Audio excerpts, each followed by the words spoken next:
silence that bites back. If these stories help you sleep, tap like, hit subscribe, and drop your City Plus time in the comments. It still amazes me how the same voice drifts through phones in Karachi at 1:07 a.m. and kitchen speakers in Boise at 3:14 p.m. Same breath. Different worlds. Now tuck in. Pull the blanket higher. We're going somewhere cold. You wake into a cleanliness that hurts. Not office AC cold, knife rinsed in a creek cold. Your breath hangs like gun smoke under the lean-to's smoke. Whole, a pale coin of light turning frost on spruce ribs into a ring of stars. Pine boughs creak beneath the buffalo robe, and your back aches with the truth the ground keeps telling. Comfort is a city lie. On your feet, greenhorn. Jed ash. Rook stands over a cook fire so small it feels illegal. Beard like steel wool, hands like roots, eyes that don't blink unless there's a lesson inside. 40-something winters behind those eyes, fewer in front. He isn't a dime novel giant. He's quiet, specific, alive. He tilts the blackened pot. Coffee boils like a threat and a promise. Best drink ever invented, he says. Tastes like mistakes and forgiveness. You push out into a morning of tin and pearl. The creek cuts, a dark ribbon through white silence, and the snow squeaks under moccasins in that high, glassy register that means it's well below zero. You guess 15 below. Your teeth agree. Ash pours coffee into a dented cup. The metal scalds your gloves. Heat sinks into your bones like a man moving into a chair he plans to keep. He tosses jerky, elk smoked to the hardness of chisels. You worry off a bite and let it soften against your cheek. Traps, he says. River's talking. We listen. He murders the fire with a boot, and the valley inhales the secret back in. 2 rangy sorrels blow steam behind the windbreak you stacked. Yesterday, you shoulder your possibles bag, awl, needles, flint and steel, tin of char, powder, caps, castoreum lure, short coil of rawhide, a whetstone polished by men who needed edges more than opinions. You check the Hawken's nipple because habit is the only religion the mountain respects. First rule, Ash says as you move along the creek, worry about what kills fastest, wind before hunger, cold before thirst. Everything else negotiates. The sky is enamel blue. Shadows look like doors. Steam from the black water curls and won't decide if it's ghost or weather. You move single file, quiet as a treaty. Noise is a tax. Pay less. Ash stops, kneels. With 2 fingers, he brushes powder snow and reveals a round punctuation of toes. Wolf, heavy, fresh. Pack came through at dawn, he murmurs. They'll read the elk like a ledger. The river bends. A birch leans out, gnawed a clean yellow. You didn't see it. Now you can't unsee it. Beaver worked late, Ash says. They go where the water stays black and speaks, not where it sleeps under ice. At the first set, a chain disappears beneath the skin of the creek and comes back iron-jawed with a pelt that turns the air sweet and oily. Drowned, heavy with coffee and lead and salt. Gratitude and a thin regret meet. In your chest and don't argue. Ash skins with blade edge up, fingers safe, cuts at joints where hide and meat file clean divorces. He doesn't hurry. Cold punishes haste. He rolls the hide fur in, rawhide lashes it, and drops it in your bag. You next, he says at the second set. You kneel, hands clumsy with respect and fear. The trap is sprung. Nothing in it. Something clever read your bait, he notes. No scold, just weather. You reset and smear the iron with mud. Edit your scent to a language beaver. Don't insult 2 sets clean. 1 pays. The world darkens at the rim. Clouds gather like bruises. Ash tastes a flake, the way he tastes wind and lies. We've got a window, he says, not big enough to throw a man through. On the way back, silence changes dialect. Then the wrong quiet, sudden, complete. Ash's hand lifts. You stop. Brush across the creek shifts, stands up and decides it's a grizzly. November fat, fur like a storm that learned to walk, head wide as a door. Don't run, Ash breathes. Don't stare. Be weather. The Hawken is in your hands. Muzzle, low. Safety, real. Ash hums a chant that isn't English. The bear huffs, lifts, drops, lumbers away with the arrogance of landlords. The smell remains. Earth, rot, a sweetness that warns like a beautiful knife. You just met the rent collector, Ash says. We pay in respect. Snow begins polite, then gathers witnesses. Back at camp, you drive a forked pole deeper, snug. The windward wall, trench uphill for melt that will pretend to be your guest later. Ash shows a storm fire, coals in a trench, fuel stacked like ribs, a flat stone reflector to throw heat back across the argument. He splits the last of the coffee. From a twist of rawhide, he shakes 3 dried choke cherries into your palm. Medicine, he says, for cold and for men. Wind finds its argument. Sparks go up like a warning to constellations. Ash's voice is small as a vow. Rule under all the rules, he says. You don't conquer anything out here. You learn terms. Every morning is a negotiation. Be very polite.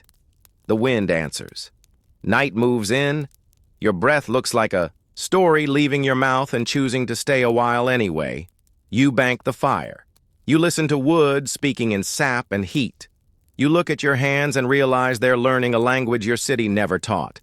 You fall asleep to the hiss of snow on flame and wake 3 times to feed the red cave. It's not a chore.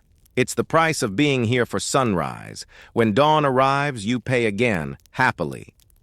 The price of crossing water. The storm ends with a trick, a sky so clean it rings, and a creek too high for a day this cold. Somewhere upstream, an ice bridge failed. The river runs black and fast, chewing at the bank like a lawyer. Your best sets are on the far side. Ash studies the narrowest section where willows press close. A log lies half submerged, top furred with glass. We cross, he says, or we explain hunger to our ribs. You hate water in knife weather. Everyone who's seen a man come out blue does. You pack like an apology in advance. Dry shirt and socks rolled tight in oilcloth, powder horn tamped and sealed small, caps in a leather kiss. A rawhide line coils like a thought you'll be glad you had. Keep low, Ash says. Hug the world. If you fall, turn with the current. Feet first, and fight later. Ride first. You belly the log, mittens off for grip your fingers call treason. The river's cold speaks old names for fear. Halfway, the slick gives. Your right leg plunges. The current grabs like a debt collector that knows your mother's maiden name. Ride, Ash says, not loud. Close. You flatten, find a nub with bare fingers. Drag yourself across with a noise you didn't know your throat owned. On the far bank, you roll onto sky and watch blue steady from a dangerous spin to just blue. Numb tries to rise. You don't let it.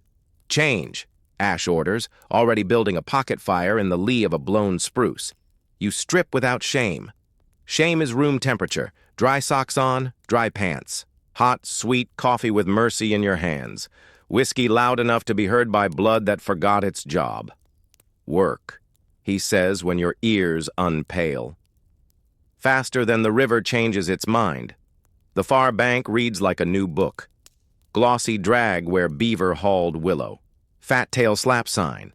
Muskrat cursive. Night's minutes filed in mud. Third set. Silver-furred gift.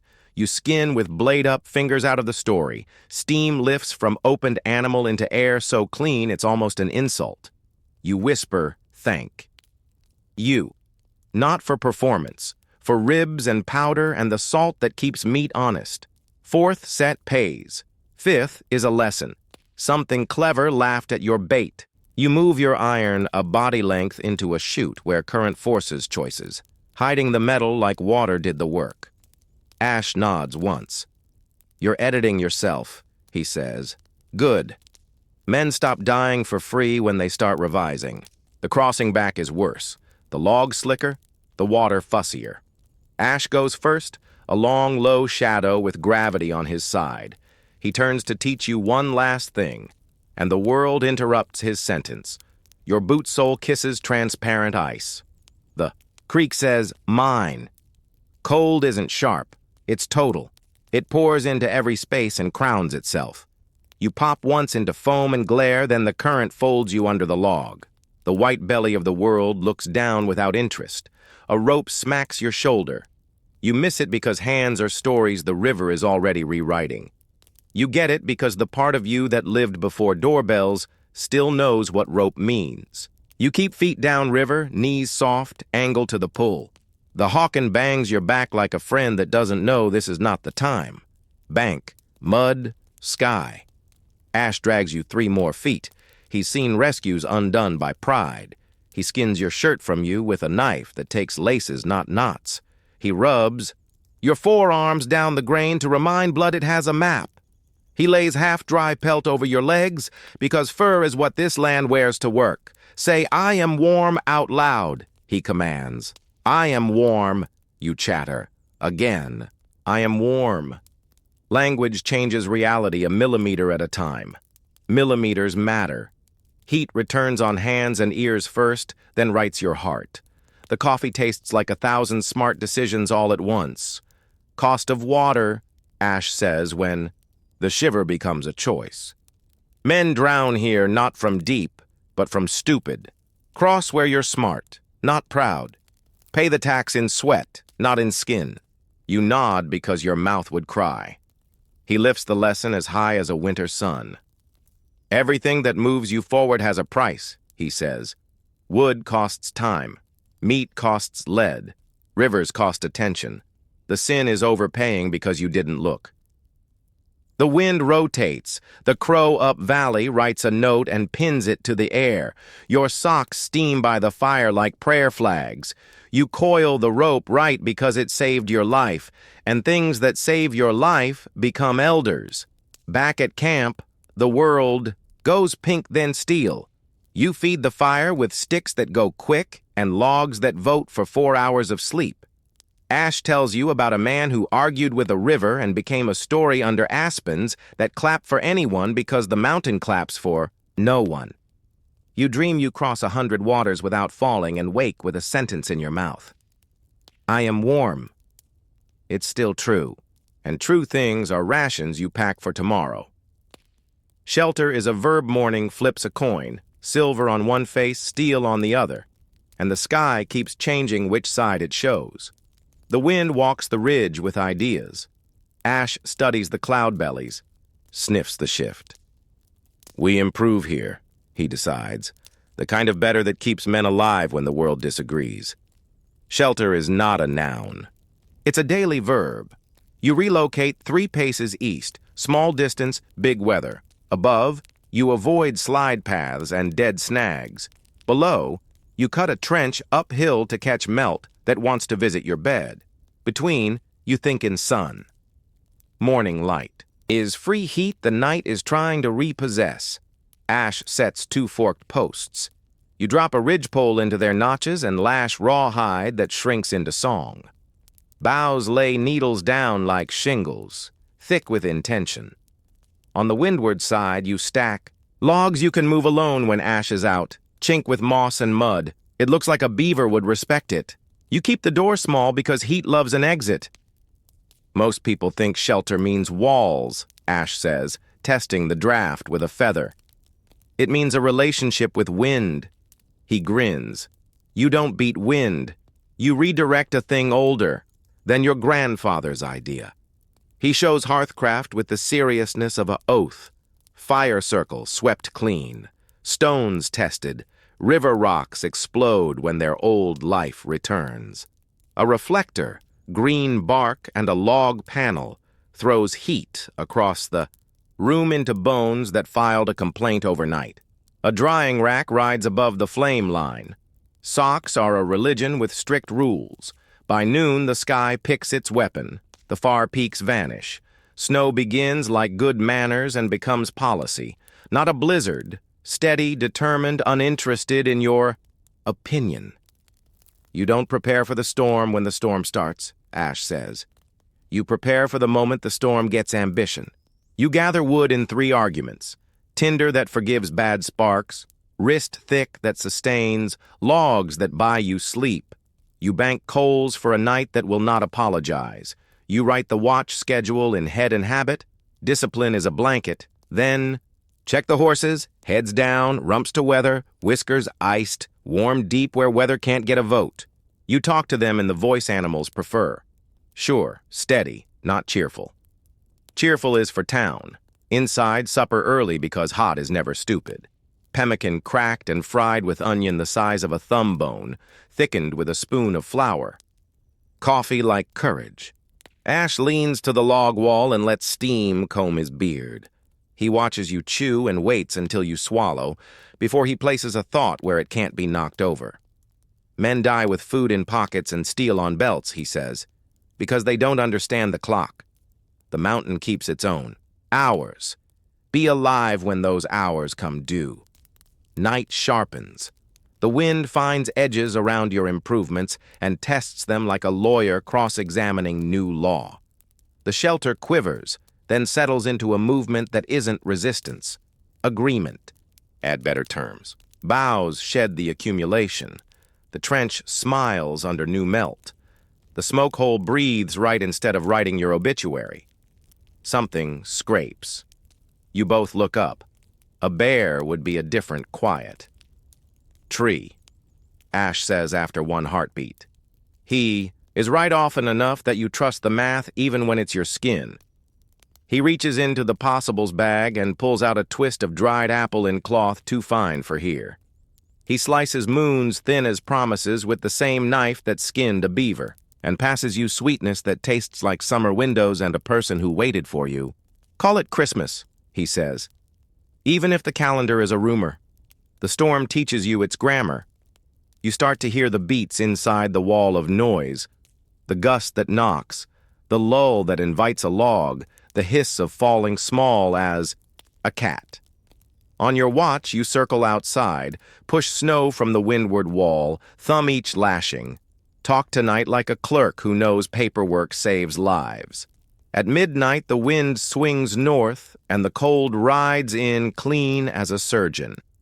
You feed a log, with the dignity of a mule.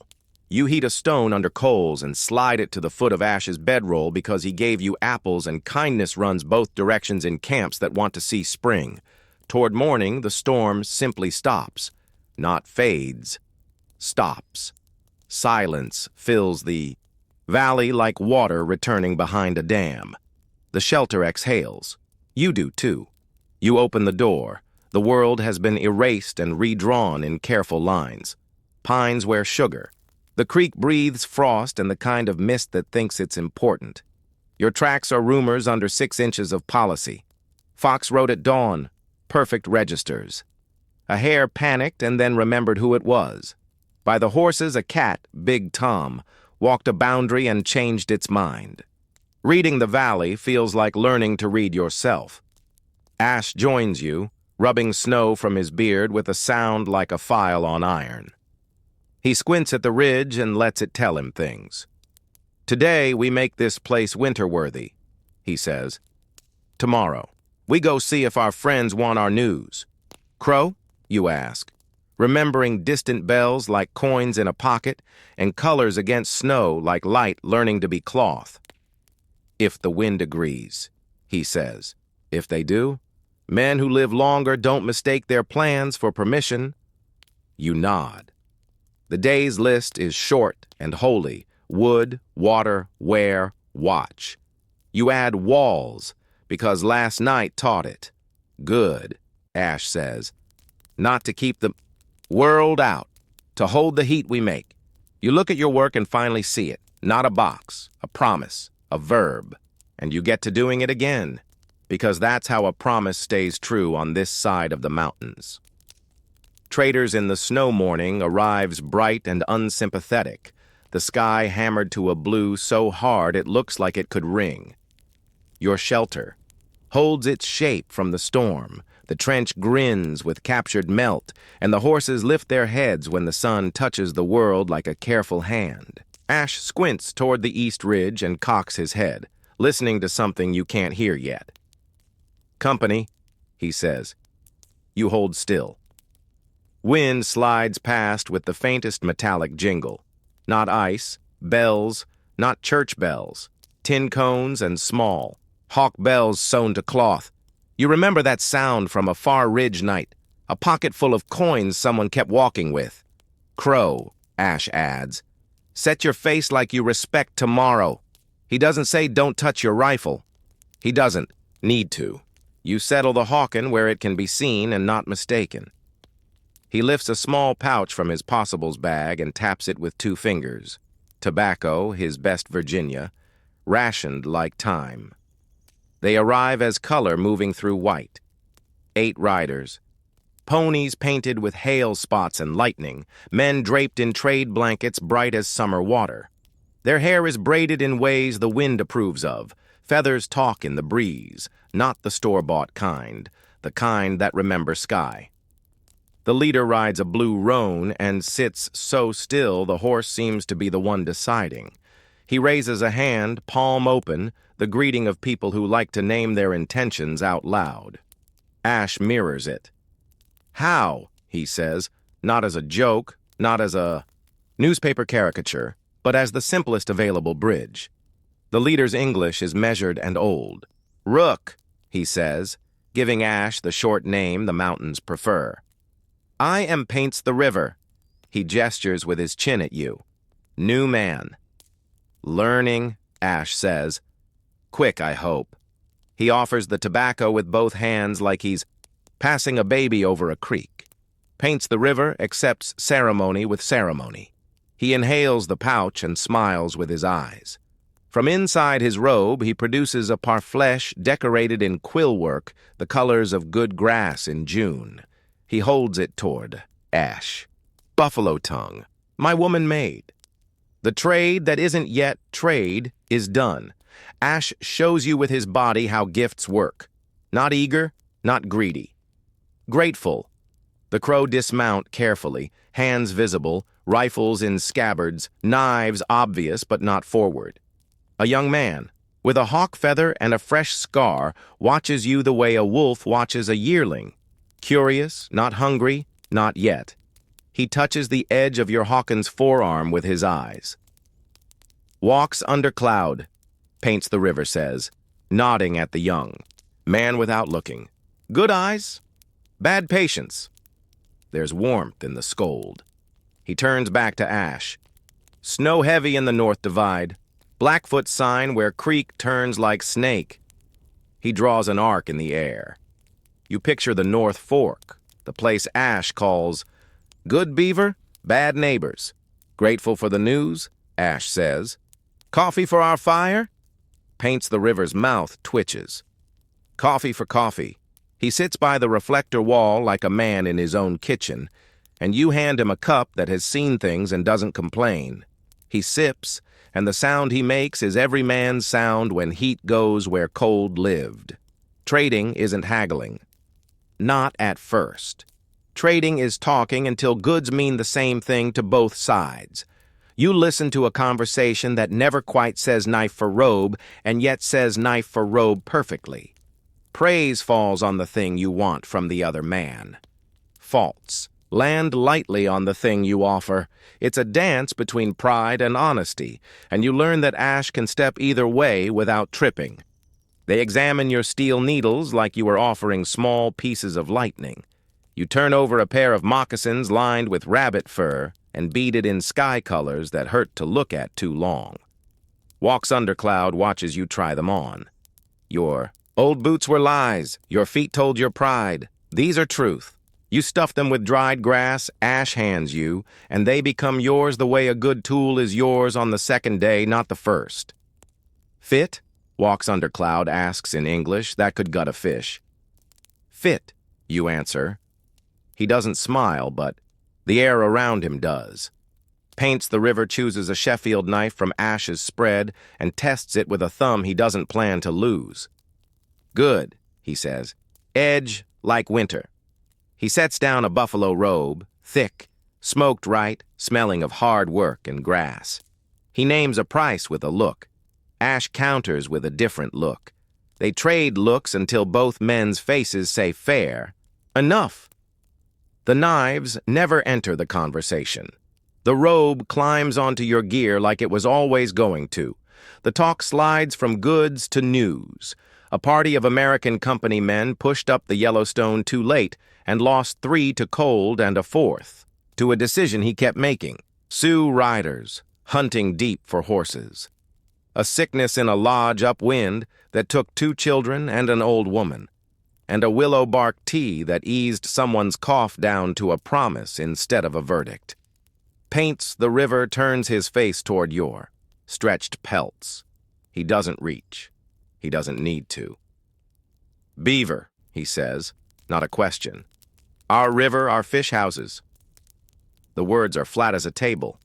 Ash nods. Your river. We set where your men permitted last thaw. We trade what we take with you first. Paints the river watches Ash the way mountains watch plans. First, he repeats, not only. He taps 2 fingers, 2 shares, 2 promises.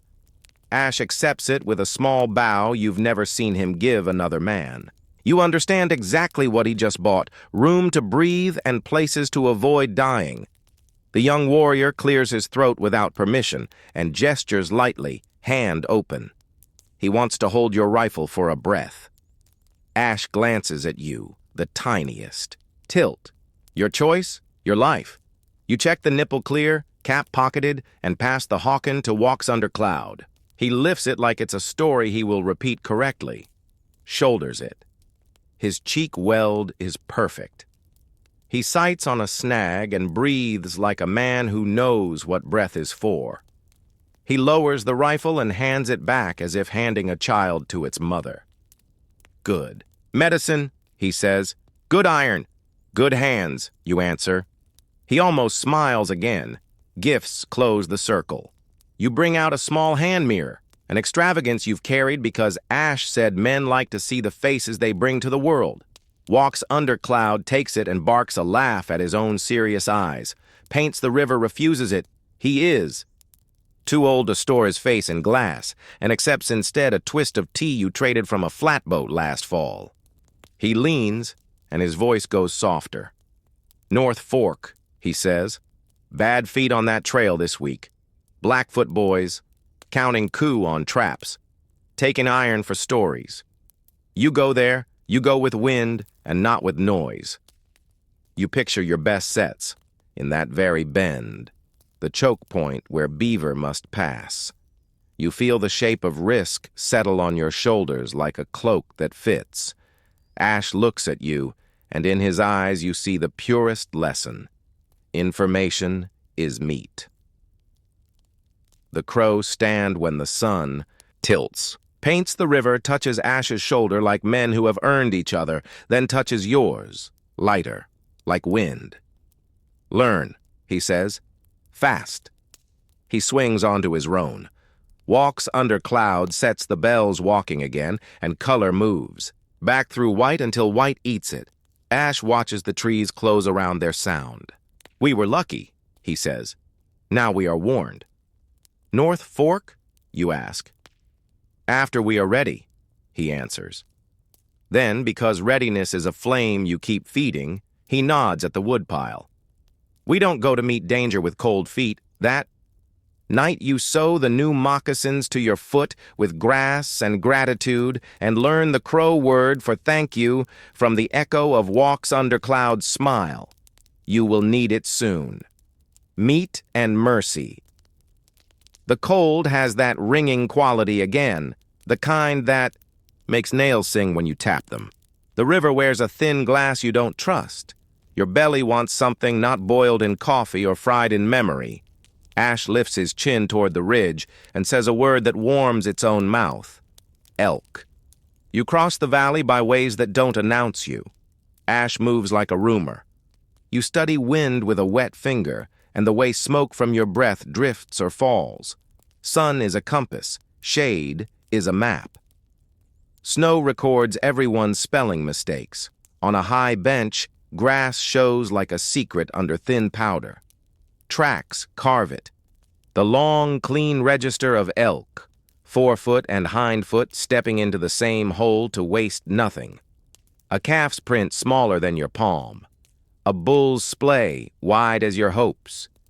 Ash listens to the slope like it's telling a joke it told him. Yesterday. Wind's ours now, he says. Circle. Use the spine of the hill. The stalk is a class in the opposite of hurry.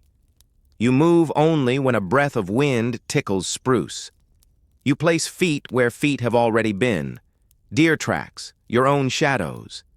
You become a contour line.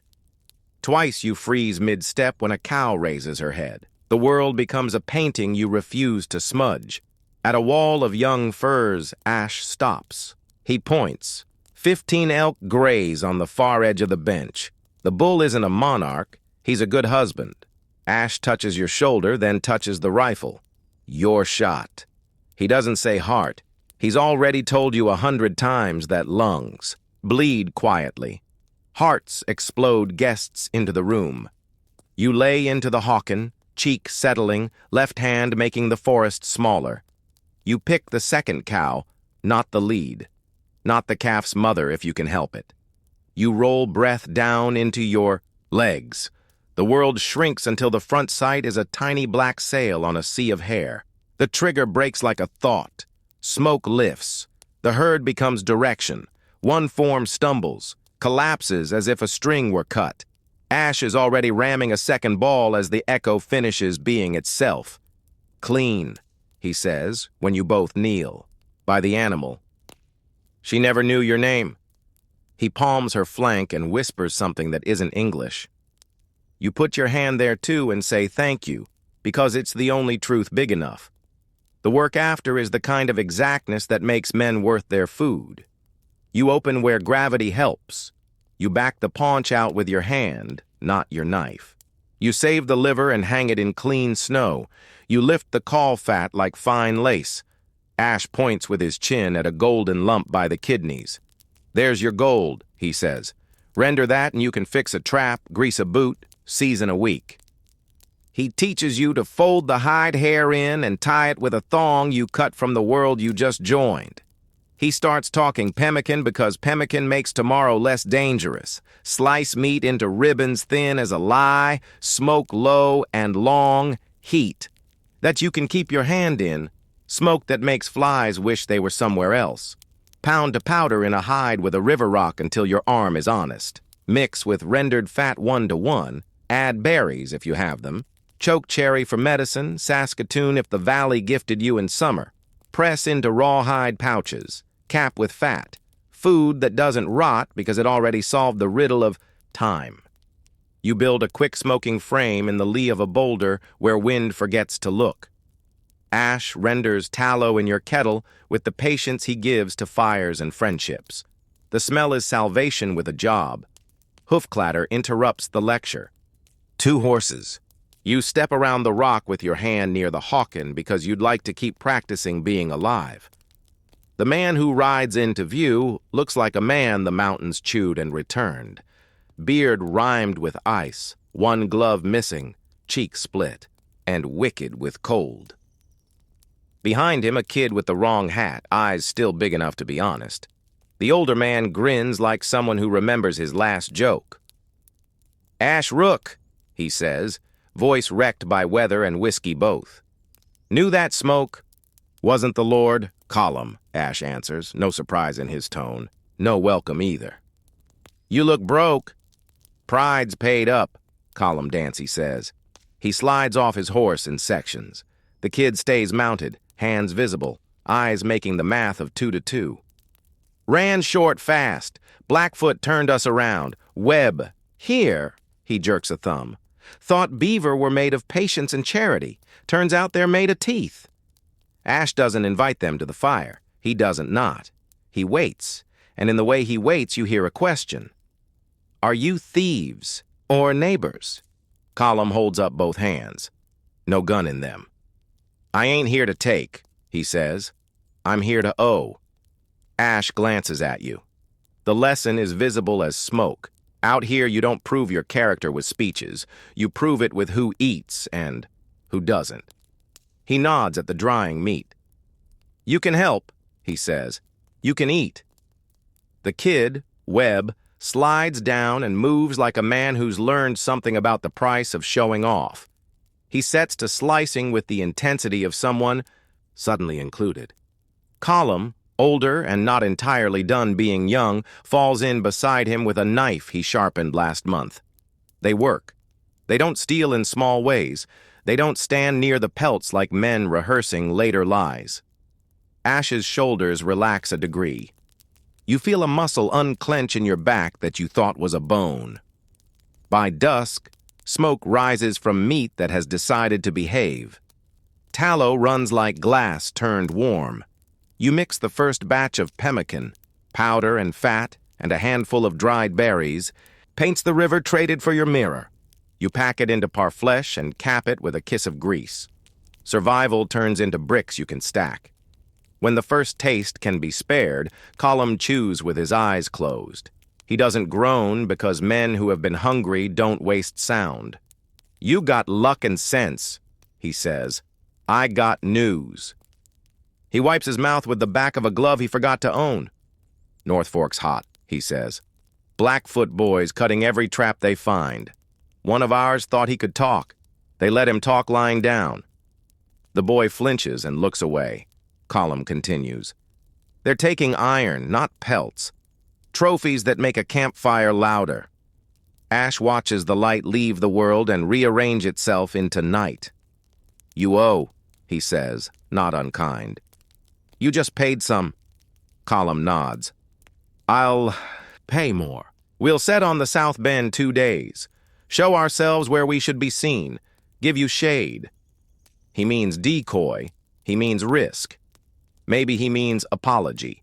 Ash considers and then passes him a small twist of rendered fat. For your boots, he says. The mountain forgives stiff less than it forgives stupid. They leave in the last blue, figures made of cold and humility. The kid, Webb, looks back once the way a man checks the shape of his future and tries to like it. Ash stands over the smoking frame and tastes a ribbon of meat for salt like a priest checking doctrine. You fed 2 men, he says, not looking at you. That'll keep you warm when the wind does not. You bank the fire, set the watch, and count your breaths. Tomorrow has a sharp edge. You sharpen quietly. The river tries. Again, night runs smooth until it doesn't. You are the second watch. You've learned to love it. Stars at their loudest, fire a red cave, the valley a held breath. You walk the outside wall, push snow from the windward face, check lashings that creak a good creak. The creak makes normal winter talk, glass cracking, soft as old paper. Then it changes voice. Sound moves from song to growl without the courtesy of a middle. Ice doesn't so much break as decide not to exist. You feel the change in your boots before your ears finish the story. Water, trapped behind a jam upstream, just remembered it's stronger than architecture. Up, you say, loud and calm. Ash is out of the robe in one motion men earn by living this long. He listens once and knows it all. Horses, he says. You grab the rope coil like you remember the first time it saved your life because you do. Outside, the creek has climbed its bank like a thief. Dark water runs where snow was. The horses stand with deep intelligence, heads high, ears cutting the night into manageable pieces. They're tethered in the lee of the boulders you chose for wind, not flood. The choice is about to matter in a different way. A white slab slides past with the weight of a bad idea. It catches on the low willow, pivots, and swings toward the animals. Ash is already moving.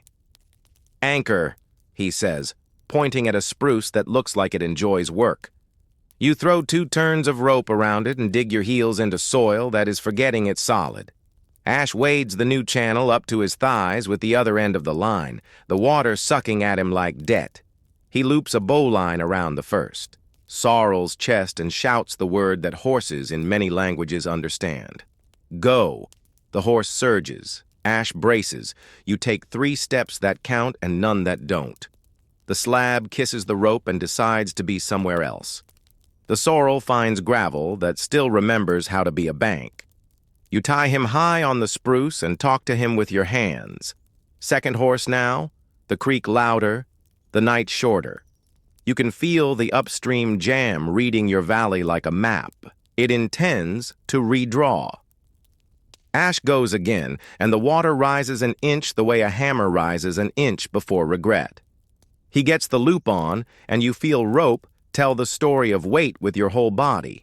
The horse springs, the rope sings, and then your anchor shifts 3 inches because the spruce's roots hold dirt that is negotiating with water. Give it slack, then kill it, Ash grunts, and your hands remember the smallness of the motions that matter. You ride the rope as the horse finds his footing, and you chop the line with a knife in one clean thought before it becomes a tether to a future you don't want. Both animals are alive, tied higher, moving the way breathing things move when they have opinions on the present. You step back and listen. The river's voice changes again, lower, angry, but moving past you now, not at you. The jam let go proper. The surge becomes a long argument and then a memory. You both stand in water. Up to mid-boot and let your heartbeat file paperwork. Ash laughs once, a bark the night eats. Good anchor, he says. Better knife. Only then do you notice the second loss. Your cache along the low bank, the neat stack of willow hoops, a bundle of pelts drying under spruce shade, a keg of salt, gone, lifted by the river like a man at a dance he didn't want to attend. You feel the ache in the place where plans live. Ash reads it on your face. Cost, he says. Not comfort, not cruelty. Just the word. We pay it. We don't tip. You drag hot stones out of coals with a stick and drop them into the kettle. To warm water for the horses. You salt them light with what you have left. They take it with grateful tongues and headbutts that say things about the world you can't translate. You rub them down with burlap, and they steam like triumphs. At first light, you walk the new lines the river wrote in the night. The old bend is a new straight. A birch lies in state on a gravel bar it didn't choose. Your pelt bundle is not. Anywhere, which means it's anywhere, and you let it go because men who chase losses let go of other things they needed more. The route downstream, the good way to the fort, was the bank that left. Your hand-drawn map in the oilskin envelope is a watercolor now. Blue river bled into brown land until both are one color called wrong. It's not nothing. You can still read from the lack of lines. You redraw with charcoal on birch bark, then on the wood of your mind where maps don't get wet. Ash points with his chin toward the high ground north. Ridge country, pine and broken rock. A path that is not a path. Fort's still that way, he says. But now it's 2 days, not 1, and the North Fork is between us and it. You both say nothing for a moment because Paints the River's warning is no longer a story. It's a calendar entry. You inventory with your eyes. Powder, enough. Caps, not many, but not few. Meat, pemmican bricks wrapped last night. Smoked elk on the line that didn't float. Salt, hurt. Trade goods, lighter. Horses, alive. Men warmed by work, which is the only honest warm. You build a ferry of necessity to cross a side channel. That decided to exist. 2 logs, 3 cross pieces, a deck of boughs, a line back to the spruce that likes rope. You haul gear in 3 trips because 1 trip would be faster only if you liked swimming. On the last run, a chunk of ice the size of a coffin knocks your raft sideways, and you go into the hip, not the heart. You hear the river laugh at the memory of last time. You climb out and pretend rivers don't have a sense of humor. The day clears in that post-flood shine that makes every wet thing look like treasure. You dry caps by body heat and humor. You lay powder in a pan on a warm rock and guard it like a camp with smallpox. You eat a ribbon of smoked meat as if it were the last kindness of a friend who moved away. Midday, the horses let you know someone is uphill. Their ears go to one and stay. Ash goes still in a way that makes the air look noisy. He signs with his fingers. 2, maybe 3. You hear it now? Snow squeak, not elk light. Men heavy. You and Ash step off the river's new bank and into the trees where needles drink the sound you make. Colum Dancy slides into view along the old deer trail with the kid behind him. Colum lifts a palm. Not dead, not harmless either, but less hungry than yesterday. Blackfoot on the North Fork, he says without hello. 3 I saw, more I didn't. We made noise where they could hear it and left tracks where they should follow. They took the bait. You've got a blind corner. He points with his chin to a rise of glacial till, a place to look from and not be seen. Then we look, Ash says. You belly up under juniper and glass the North Fork with your naked eyes because glass is a luxury and this is a school. You watch the water flick, black and white between alder stems. On the far bank, a set of prints, narrow moccasin toes, heel turned out a hair. The pattern of men who are more comfortable barefoot than you are in boots. A set of trap stakes pulled and stacked in a neat little disrespect. On a willow stub, a tuft of horsehair braided with red yarn, a sign left like a signature. Columns. Voice is smaller than his hat. Did what I could, he says. I'll keep doing it 2 valleys over. His shoulders say debt and future. Ash nods once.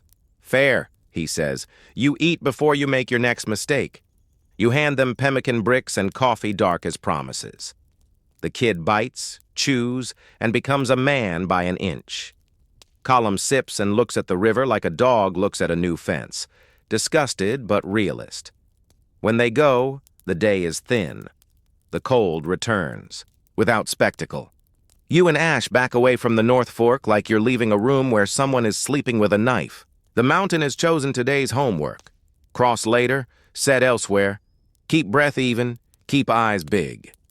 At camp, you repair lines you cut in the night, grease leather with the saved tallow, and count caps without letting the number bruise your voice. Ash scratches a map on a board for the wall, a river that moves, a ridge that does not, a North Fork that now lives in your spine. You bank the fire, and the wind changes doorways around the shelter. You hear ice somewhere upstairs rethinking its career, and you smile without teeth. The river will try again. So will you. That's the agreement. Winter quarters. Real, you can live a long time under a lean-to if you're clever and the weather is lazy. The weather is done being lazy. Ash wakes, sniffs, and glances at the mountains with the eyes of a man remembering names. We build a winter house, he says. No more debate than when the river rose. Sight first, above flood, below slide, out of the way of widowmakers, dead trees hung in snow like loaded traps. Morning sun kisses the clearing, prevailing wind forgets to turn here. Drainage lets water be polite and go somewhere else. 3 things, Ash says, sketching the triangle with his knife tip in snow. Tight, drafted, drained. You fall on timber like men who know the calendar now speaks a shorter language. Lodgepole and aspen, straight, not rotten, not proud. Ash shows the notch he trusts. Saddle notches that seat like a handshake between friends who mean it. You cut with a saw whose teeth sing and a small felling axe whose pole you've learned not to abuse. Scribe, notch, test, refine. Logs stack into something that begins to choose its own shape. Floor next, but the ground stays ground. You raise sleeping platforms on poles, elbow high, so cold air, which is lazy and heavy both, sleeps lower than you. A shallow trench from the uphill side invites melt to miss your bed. Cold sink, Ash says, pointing at the little ditch near the door. Let it collect where it can't argue. Door small, lintel low enough to make pride bow. Window? Not glass. Oiled rawhide stretched in a frame. It filters light into a yellow that keeps you friendly. Roof poles lay like ribs.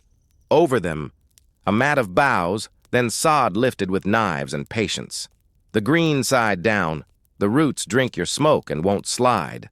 The chimney is not a pile of hopeful rocks. It's geometry and humility.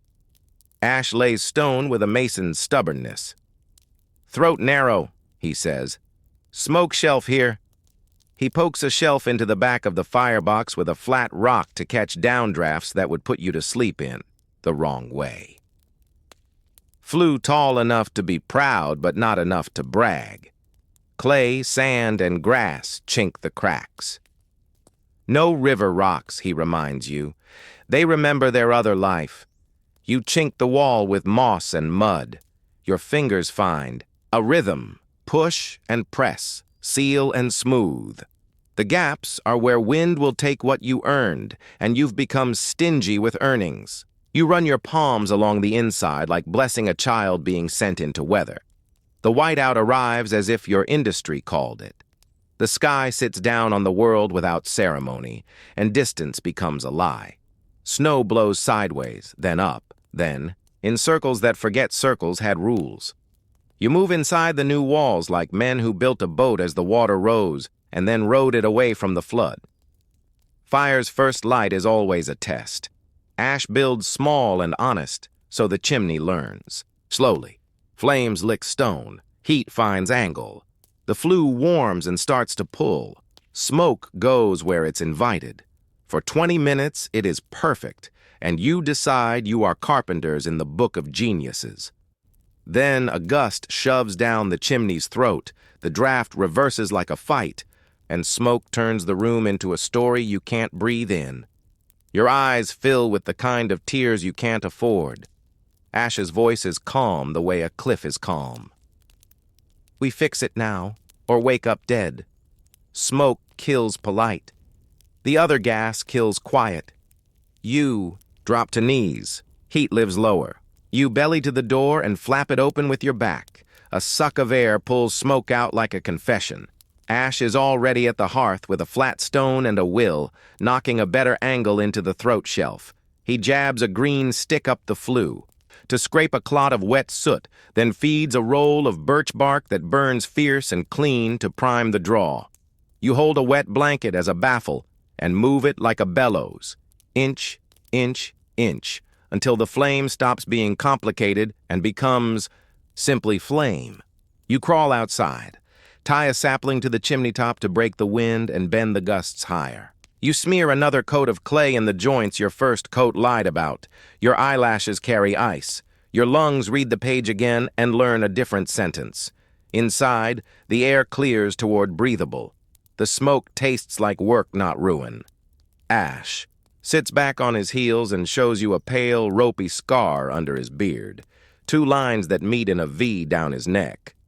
Woke wrong one winter, he says, voice flat. Cabin full of wood smoke we thought we needed. Thought I had the strength of 10 men until I tried to stand.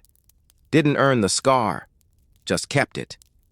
You leave the door cracked a finger's width. The flue pulls. The reflector wall glows. The stone hearth radiates a language bones understand. You lay the first half-green log and listen to it steam into the room's new weather. The whiteout insists outside. Inside, the house begins to make its own climate. A thing with a heart, fire, and a throat, flue, and skin, log wall, and you, its blood. When the draft proves itself twice, you work the rest of the list like a man with a fair judge. Hooks for gear where heat climbs. A peg rail for wet shirts. A rafter rod for socks. Rawhide lashings tightened until they sing. Shelves for the tinware that keeps small comforts from being lost. Food doesn't wait for weather. You hang the smoked elk along the warm but not hot. Wall and push snow into a pit lidded with poles and boughs. Your ice house. Pemmican bricks stack like bricks because they are bricks. You set a kettle to simmer on the coals with bone and a fist of onion, and a promise of time you found where a summer creek got lazy. Night walks in, curious, then decides to sit. The whiteout relaxes into simple snow. The cabin's walls shiver once as the wind reads them and then accept their contract. You eat stew that tastes like men who didn't vote for starvation. You lay on the raised platform and feel the truth of simple engineering. Being off the ground is an act of faith and physics both. You bank the fire right. Big coals, not big flames, one thick log that gives itself without drama. You proof the flue once more. The draw is steady. The door crack mouths a tiny yes.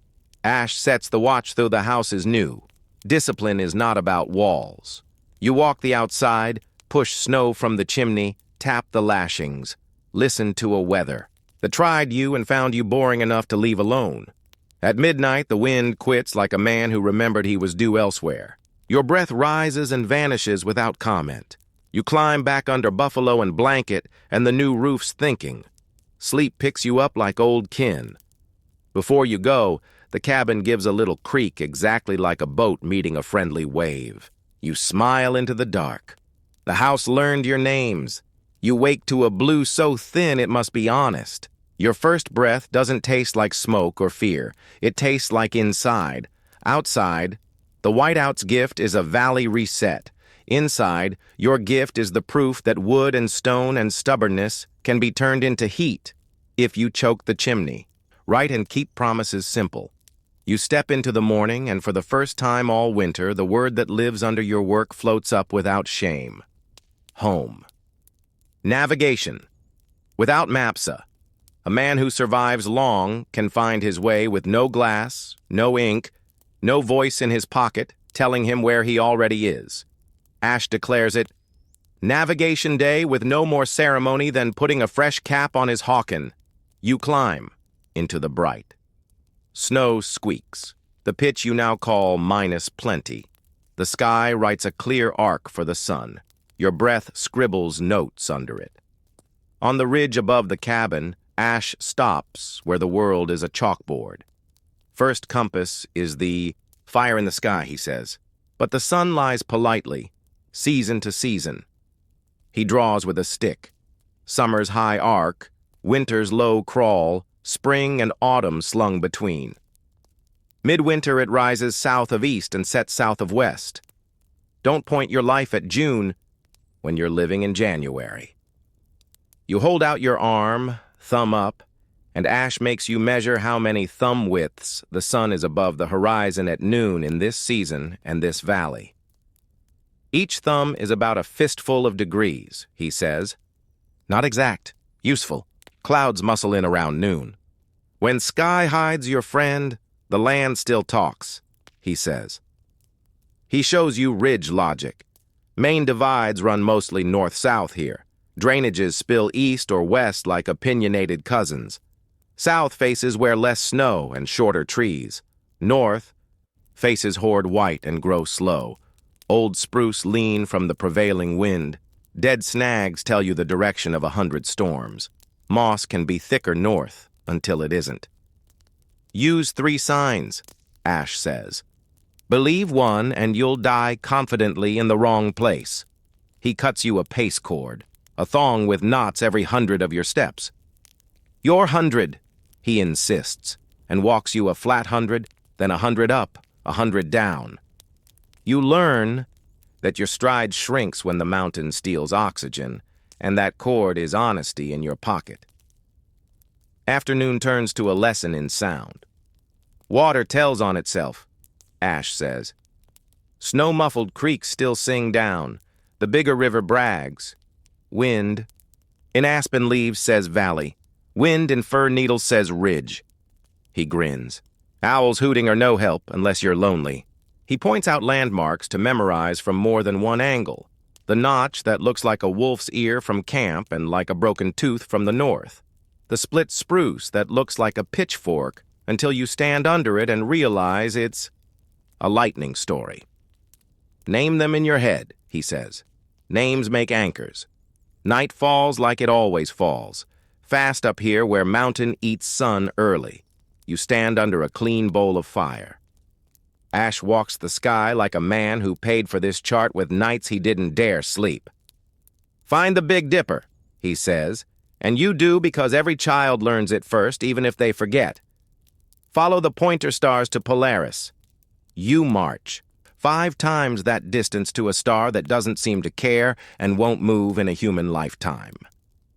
There's North. Across the pole, Cassiopeia, 5 bright stars shaped like a wonky W, mirrors the Dipper's swing season to season. When one hides in trees, the other helps you. He sweeps a hand lower in the east. Orion's a calendar, he says. Belt high at midnight, deep winter, belt at dusk, fall surrendering. Come spring, Orion heads west with his dogs, while the Pleiades hush. He points to Taurus's V and the 7 sisters like sparks from a fine blade. He talks of using the moon when clouds allow, drawing its horns to find roughly south, counting days from new to guess where it sits at what hour. Crude, he says, but crude is what keeps crude men alive. Superstition? He honors it without worship. Stars don't care, he says. You care. That's enough. Next day, he sets the exam. Make me a loop, he says. Leave. At first light. Back by mid-afternoon. Landmarks memorized, pace counted, sun and shadow read. If clouds come, use wind and trees. If wind lies, stop. Make shelter. Pride kills faster than snow. You travel light. Pemmican brick, tinder, flask, knife, cord, a square of oiled cloth, your Hawken, a will to stop when stopping is smart. The morning is generous, sunny, a wind you can name, shadows that draw arrows right where they should. You climb a side ridge and angle toward a notch that from camp looked like a wolf's ear. Up close, it looks like a wolf's ear chewed off. You smile. That's how truth is built. On the far side, a basin opens. Snow smooth, a hare's dotted. Line, one old elk trail stitched into the shade. You count pace knots and note the time by sun height. When clouds roll in like men who don't mean it, you aim off left of a known ridge instead of straight at it. Better to hit a line you can follow than miss a dot you can't find. You touch. Your back trail often with your eyes, turning to memorize what going home looks like. You hum the names you gave the land. Pitchfork spruce, broken tooth notch, wolf ear earless. Then the mountain tests your cool. Cloud sinks into your hat brim. The wind spins twice and sits down to watch. Every spruce looks like a different argument. Snow begins not hard, but hard enough. Your first 3 decisions are decent. Your 4th is pride. You push 15 extra minutes to just see if the next fold in the land holds the thing you want. It holds the thing you didn't plan for. Sameness, panic knocks. Don't open. You stop because someone taught you that word properly. Stop, think, observe, plan. You cut a bough and stick it upright. Your marker for I was wise here. You stand with your back to the wind's last honest direction and wait a whole minute for your heart to agree with your head. You listen. A creek sings somewhere, not loud. Under snow, in a tone that says west. You smell the slight iron of storm coming from the north. You check the lay of snow on trunks. The storm paints one side heavier. You gather 3 signs to say one thing. You decide camp here rather than risk there. Pride sulks and then gets over itself. You make a spruce bough bed under a low fir, roof it with your oilcloth and a sentence you remember from Ash. Even a bad shelter is better than a bad search. You start a thumb-sized fire in a pit scooped to the dirt. Feed it pencil wood, then finger wood, then wrist. You brew water like a miracle from snow you melt slow so it doesn't scorch. You bite pemmican, and it bites back with fat and berries, and stubbornness. You tell the dark your name twice so you can find it in the morning. At first light, the storm is an old story. Your marker bough stands like yesterday's promise. You find the creek you heard and follow its logic cautiously. Probing, ice with a stick. Stepping on stones the river forgot to hide, moving where the bank invites you and not where it dares you. After 100 paces, your own boot prints cross your path at an angle you like. You laugh once, not relief, recognition. You take your back trail home, counting the knots, naming the trees, checking the sky's face every 10 minutes like a father with a sleeping child. Ash is by the door when you step into the yard. He looks at the time. Sun a thumb and a half above the south ridge. And at your face for the other clock. You stopped, he says. I stopped. You answer. Good, he says. Men who keep walking to prove they're brave end up needing someone else's bravery. That night, he hands you the final instrument, a word you're allowed to use out loud without apology. Enough, he says. Say it when the mountain wins the hour. Say it when the river takes the shortcut. Say it when the sky hides your map. Enough keeps men alive who could otherwise write prettier last sentences. You sit on the raised bed, fire low and right, chimney drawing like a well-trained horse.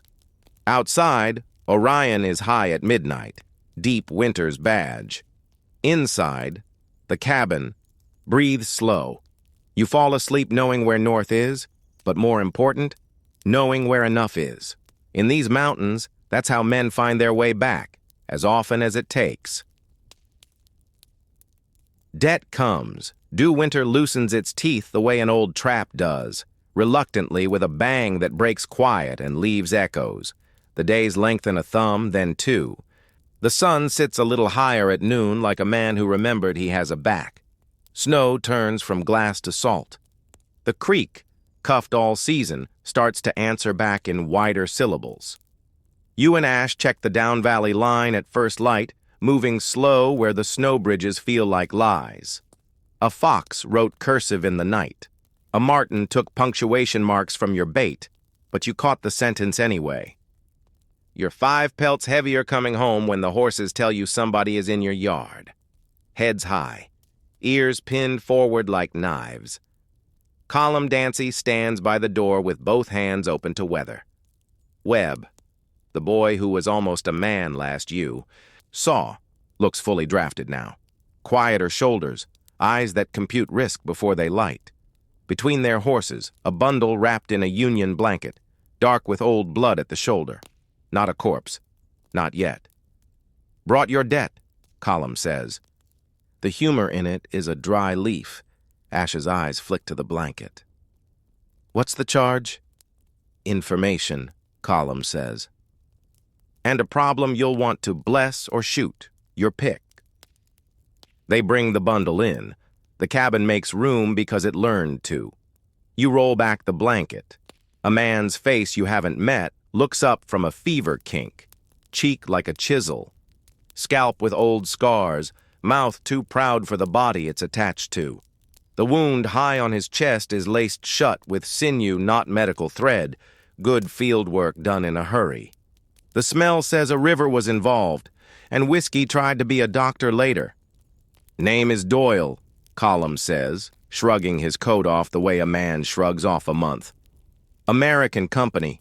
Ran traps where he shouldn't, said words he couldn't. Back. He glances at Webb. We found him near ice he couldn't finish crossing. Ash is already moving.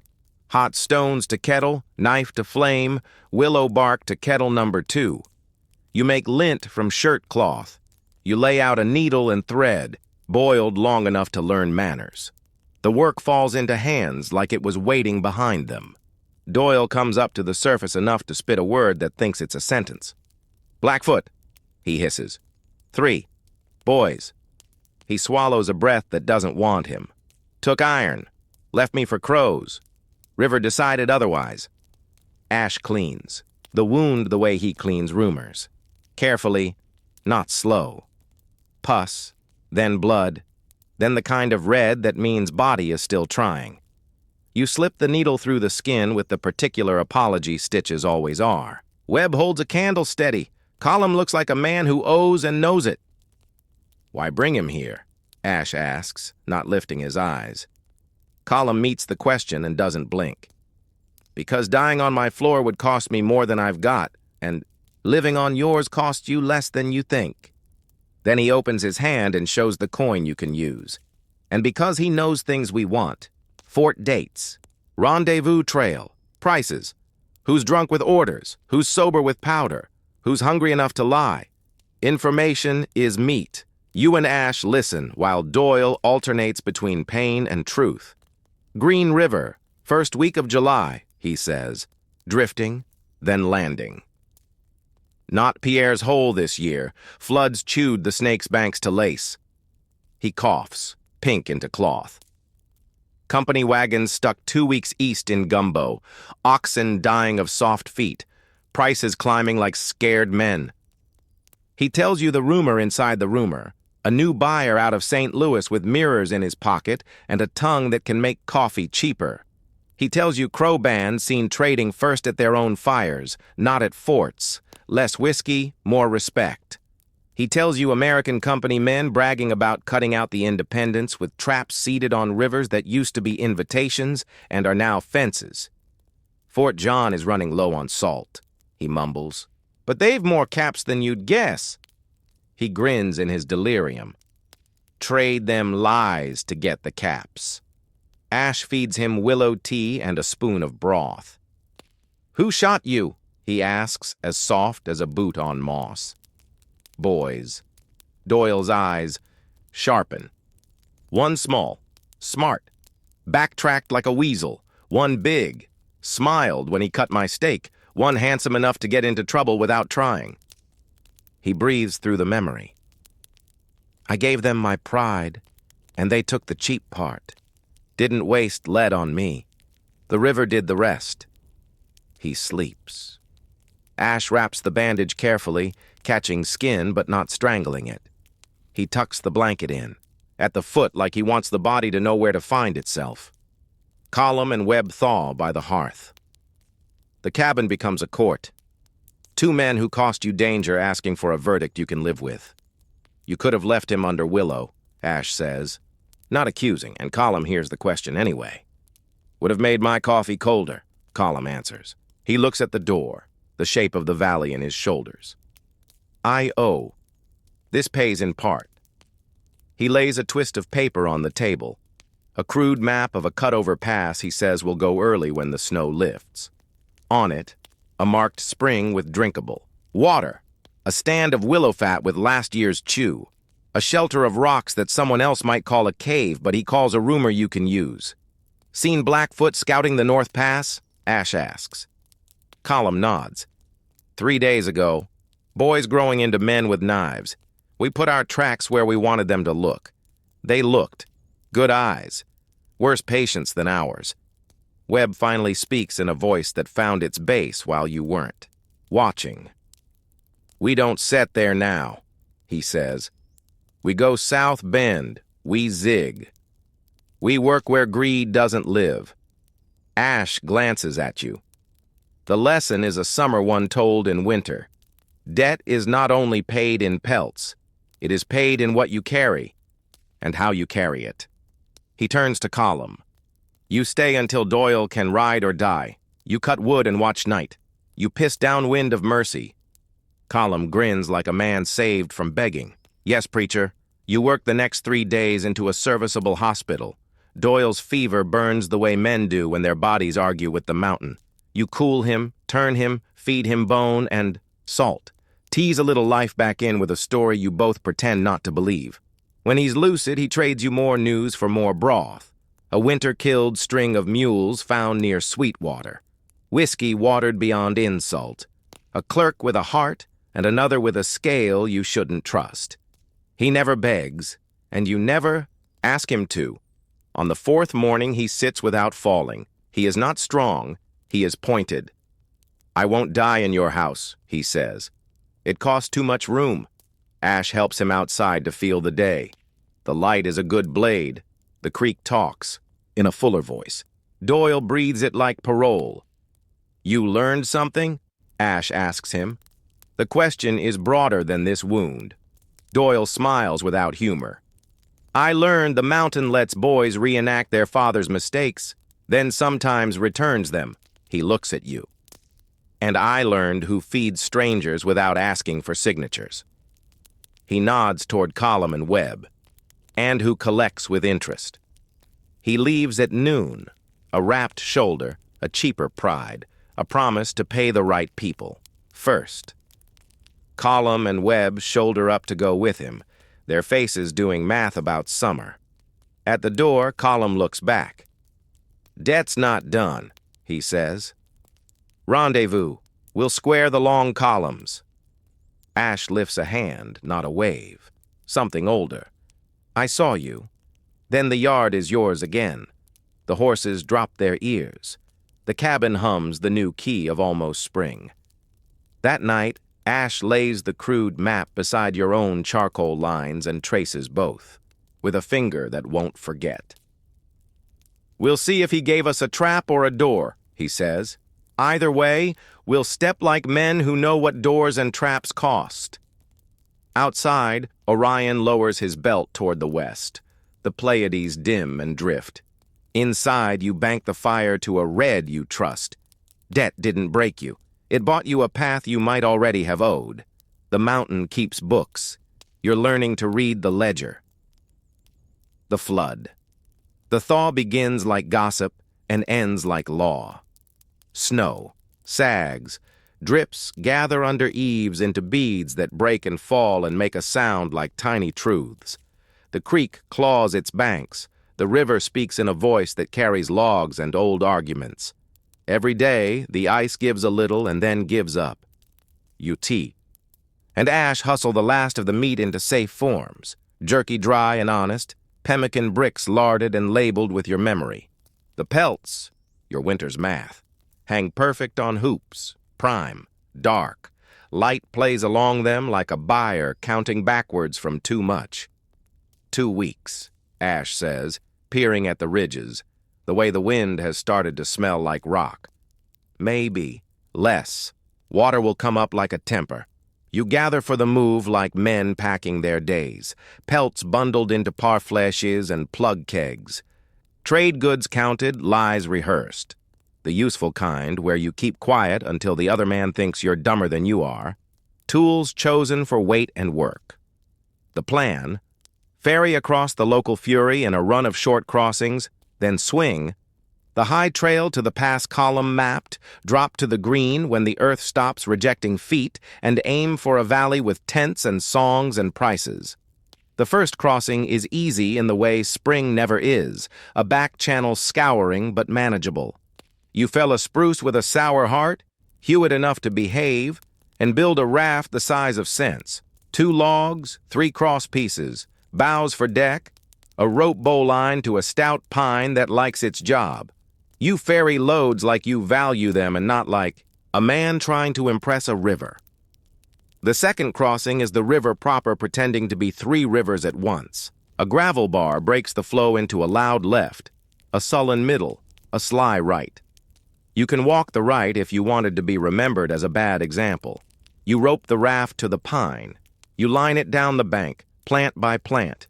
You talk to it like a young horse. Ash rides the raft's tail with a pole, knees flexed, hat down. You play the rope in and out, 2 turns around the trunk, your hands reading the story of pull and slack the way your eyes once read print. 3 trips go like a plan. Pelts, then traps, then food. Each load a different prayer, all of them answered.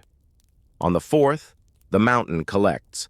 Upstream ice, stacked days ago into a wide white geometry, decides it hates itself. A slab the size of a wagon flips and bumps, then runs under the tongue of faster water and pops like a whale where you don't want it.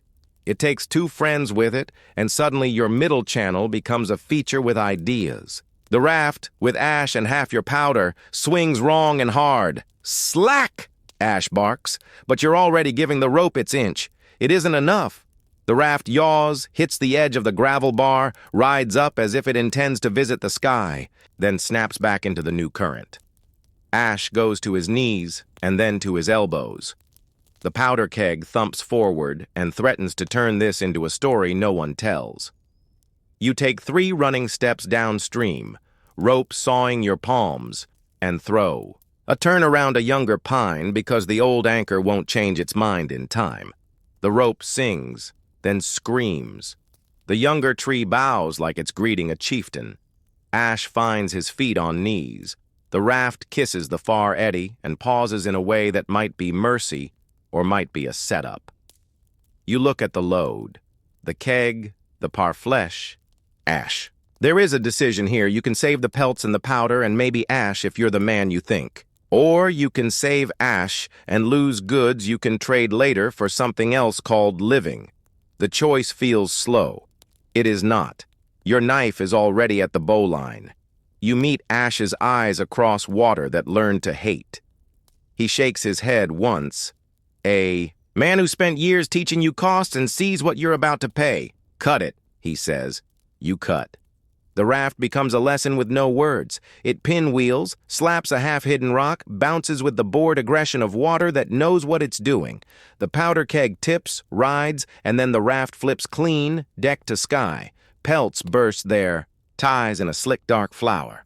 The keg tumbles like a choice. Ash disappears into the black for a breath long enough to write a whole childhood. He surfaces exactly where a good swimmer would surface, because he is one, and because rivers reward the prepared. He rides feet first, eyes on you, knife in his. Teeth like a bad drawing that became true. You take the slack you have, tie into the older pine that forgave you for ignoring it, and throw the loop of rope just upstream of where he will pass. He grabs like he owns his hands. The rope jerks once hard enough to argue. You lean back with everything you have and 2 things you borrowed. Ash hits the gravel on the near bar and folds into the stones and coughs a sentence out of his lungs. You roll him up and over with the gentleness you use with powder on damp days. He spits river and laughter. He looks at the water taking your pelts and your careful month and says the thing only a man who earned the right can say. Good cut. You try to say you're sorry. He lifts a hand. He will not permit an apology. We're alive, he says. We can gather the part that stays. You do. The river keeps most of what it wanted. It always does. But you snag 2 pelts on willow hooks. Ash ties in a flash, a third from a whirlpool that thought it was clever, and the keg, you bless its cooper, lodges against a boulder with its bung still set. You risk a leg for that one. Worth it. Fire. That bangs would be worse than river that lectures. Back on the near bank, you strip Ash to skin and rub him with burlap like you're sanding him back into the world. You build a fire where the wind will help, not heckle. You heat stones and tuck them into blanket folds. You pour coffee the way medicine men pour songs. He shakes once, twice, then in a long shudder that throws the river out like an argument that lost.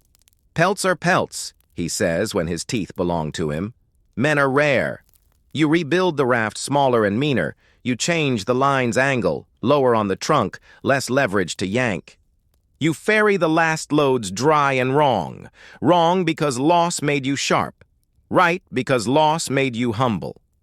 By dusk, the far bank holds you and your goods and your choices. You hang the salvaged pelts near a fresh fire and let steam lift grief into evening. You inventory out loud so the night knows what kind of men it's dealing with.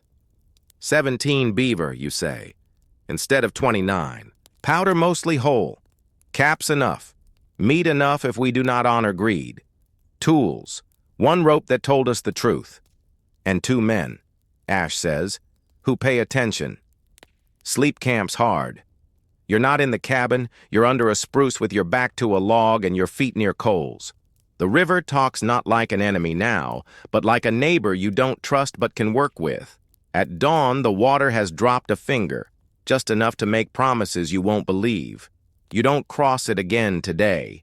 You bend your trail uphill and into the path column mapped, stepping into a country that interprets the word pass as good luck. Horses labor, snow turns to rotten bread underfoot, and your lungs learn a new language. The sun hits the ridgeline like a polite rescue. You get one honest view of the world you chose. Far mountains show rib and muscle. Closer ones show teeth. At the top, you look back down at the river you cut your winter loose to save a friend. The valley looks smaller from here, like a story you can put in your pocket. Ash stands beside you, steam rising from his clothes even. Now, and nods the way men nod at graves and weddings both. What we lost is only valuable if it teaches, he says. What we kept already taught us. You step into the next valley. Flood behind, rendezvous ahead. Between them, the thin bridge called now that you keep crossing with eyes open. Rendezvous and the mirror. The Green River Valley opens like a chest. Unclasped. Grass with a memory of rain. Willows gossipy and fat. A blue that learned from heaven and dirt both. And tents, Lord, the tents. White like a dove flock, brown like a herd, striped with canvas patched by women who said yes to roads, and men who said yes to distance. Smoke threads up from 100 small hearths and a few unwise big ones. The sound is a festival you only half believe in. Laughter that still remembers winter. Fiddles trying to be oceans, shouts in 3 languages, bells on ponies, the iron. Music of a blacksmith who sets the beat. Rendezvous. The season's stop sign and starting gun. Everyone comes hungry, for goods, for news, for proof they still exist to someone else's eyes. You and Ash ride in as if you belonged because you do now. A few men lift hands in recognition. Most lift them because that's how you tell the valley you didn't bring immediate murder. The Trader's Plaza, that's what some clerk with handwriting calls the packed earth near the biggest marquees, is a market and a story circle and a court that won't admit it's a court. Prices are on the wind. Powder. Dear, but not robbery. Lead scarce. Coffee. High enough to make a man remember acorns with kindness. Mirrors in a trader's apron pocket catch sun and attention both. Cloth that smells like towns. Needles. Lightning you can lose. Awls. Good English flints. Even men who've married percussion still buy because you don't cheat redundancy when living is the prize.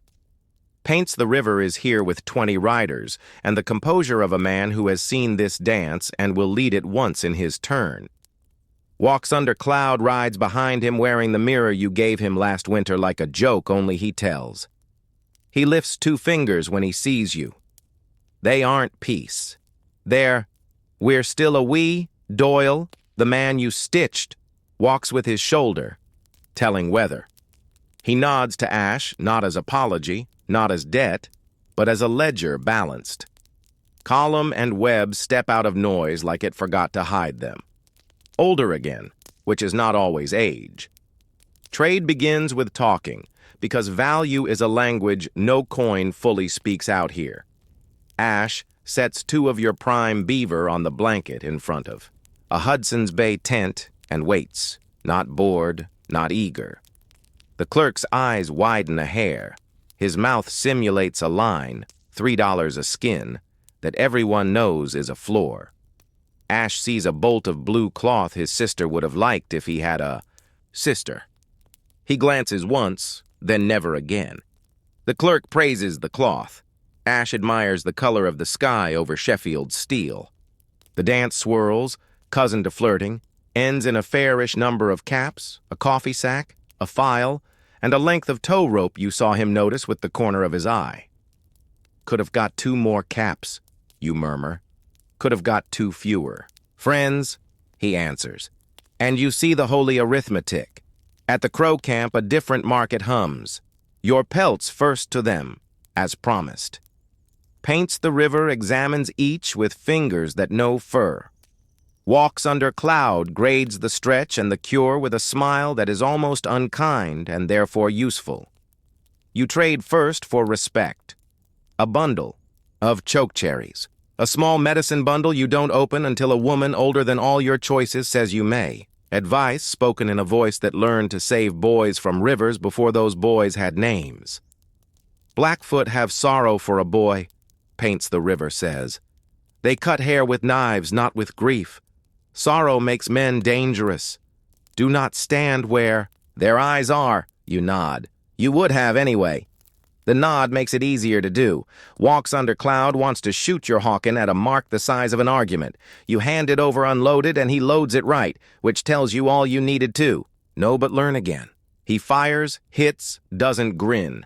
Hands it back with the same care. Good iron, he says, good man to carry it. At night the valley teaches you why men survive winters. For this, barrels become drums, and someone beats them like they owe. Fiddles saw until the cold stored in bone leaps out and dances. Whiskey turns into stories, turns into fights, turns into reconciliations men with less blood would not attempt. A priest says a quick mass under a sky full of older gods. Two boys race ponies until hooves decide who is clever. A woman mends. A shirt for a price that includes 2 jokes and a length of blue thread that makes a child gasp. Ash stands at the edge of it with a half smile. He hates crowds in the way a man hates abundance when he knows the price. He loves the proof that his species can still gather without killing everyone on purpose. You see yourself reflected in a polish you didn't ask for, cleaner than winter, thinner, a line at the eye you didn't have, a way of holding the shoulders that says I've carried and will. A mirror trader sees the way you look at yourself and winks. A penny, he says, or one ridiculous story. You pay the story. You tell the truth about cutting the rope. He pays you with a bit of glass. That will steal your face when you want it back and remind you to shave when you think it matters. Business done, you wander. There is a tent where a map of the West hangs in lines that insult mountains by pretending they are sure. There's a boy learning to fletch next to a man learning not to drink. There's a pair from St. Louis wearing hats you'd shoot to put out if they caught fire. There's a Shoshone woman selling root cakes that taste like persistence. You buy 2 and tuck one into Ash's hand. He eats without comment and then says, "That tastes like a winter I almost didn't keep." You eat the other and agree. Colum finds you at the edge of the firelight and produces a small bundle tied with twine and humility. Inside, 4 dozen caps, 3 flints, and a coil of fine wire perfect for snares or repairs. Interest, he says. Paid in the currency I can live with. Debt forgiven, Ash says, but Colum shakes his head. Debt traded, he corrects. We'll owe each other in circles until one of us is dirt. I prefer it. Doyle comes last, quiet as a man entering a church he mistrusts. He lays a small, perfect awl on your palm, bone handle, steel tip proud of its own work. For the stitch, he says, and for not asking me how I got cut in front of boys. You turn it in your hand. It sits just right. Tools that fit always feel like luck revealed. For the stitch, you agree. Morning after, business and celebration both have hangovers.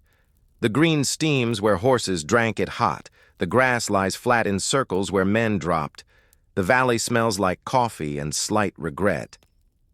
Paints the river. Rides out with his people at sunup. No long goodbyes. Walks under cloud, says 2 words to you, trap-wise, and you answer with one, you, and he nods. That's a treaty.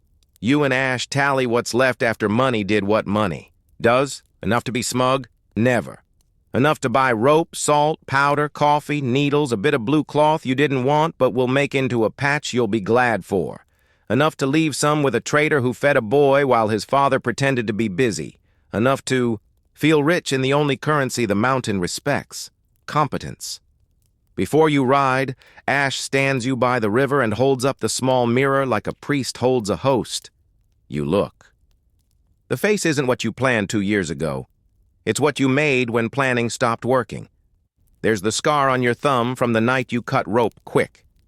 There's the burn line on your wrist from a chimney that didn't want to draw. There's the sun in your skin that even winter couldn't erase. What's frontier survival really like? Ash asks. Dry as pine. You try the easy answers and discard them. It isn't just cold or hunger or grizzlies or Blackfoot boys with good eyes. It isn't just pemmican or wet socks or beans that never finish.